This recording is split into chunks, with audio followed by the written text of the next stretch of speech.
The United States has officially withdrawn from the World Health Organization, and this time is not a threat, not a pause, and not a political signal. It is complete. On January 22nd, 2026, the US formally exited the World Health Organization, bringing to an end a one-year withdrawal process that began on the first day of President Donald Trump's second term in office. This marks the first time in WHO's history that a member state has fully withdrawn.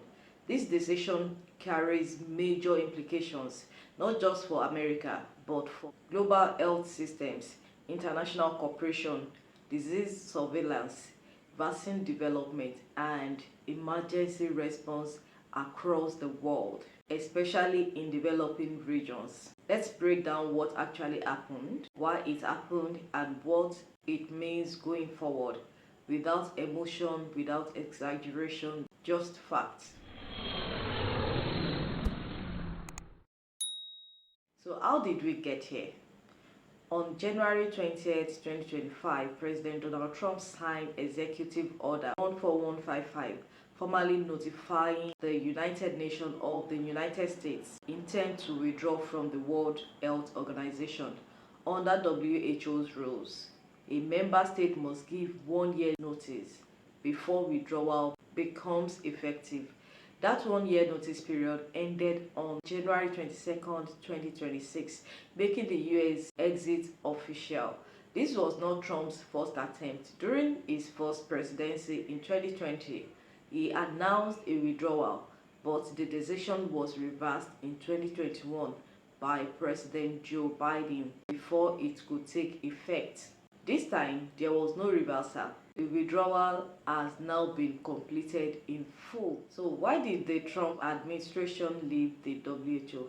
The Trump administration cited several reasons for the withdrawal, all of which were outlined in official government statements and executive documents. First, the administration accused the WHO of serious failure during the COVID-19 pandemic, particularly in its early handling of information coming out of China in late 2019 and early 2020. Second, US officials argued that the WHO lacked transparency, accountability, and independence, claiming it is overly influenced by power member states. Third, the administration stated that despite being the largest single funder of WHO, contributing roughly 18% of its total budget, the US had limited control or leadership influence within the organization. Fourth, the administration rejected calls to reform the WHO from within, stating that reform attempts have failed repeatedly. Based on those arguments, the White House concluded that continued participation was not in US national interest. Once the withdrawal took effect, several immediate action followed.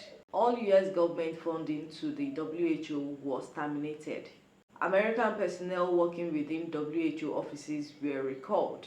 US participation in WHO committees and decision-making bodies ended.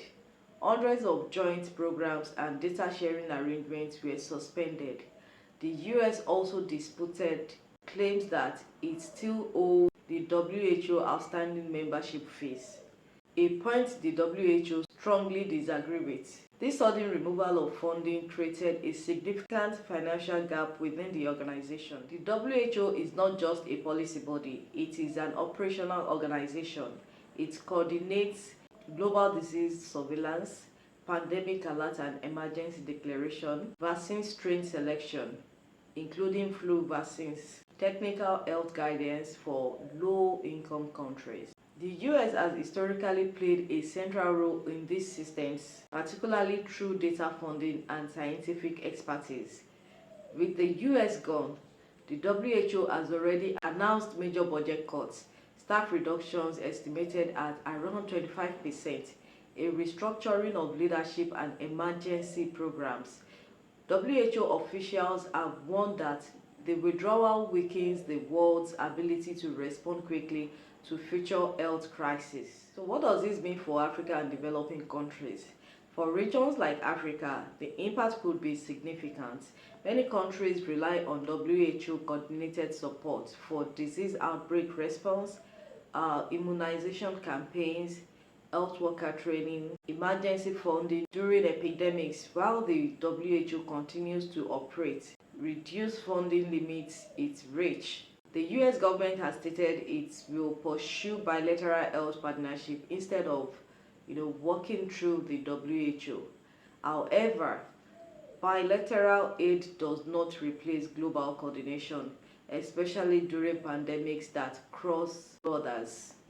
This raises concerns about gaps in response during future outbreaks such as Ebola-like events, new respiratory viruses, or antibiotic-resistant diseases. Does this mean the US is abandoning global health?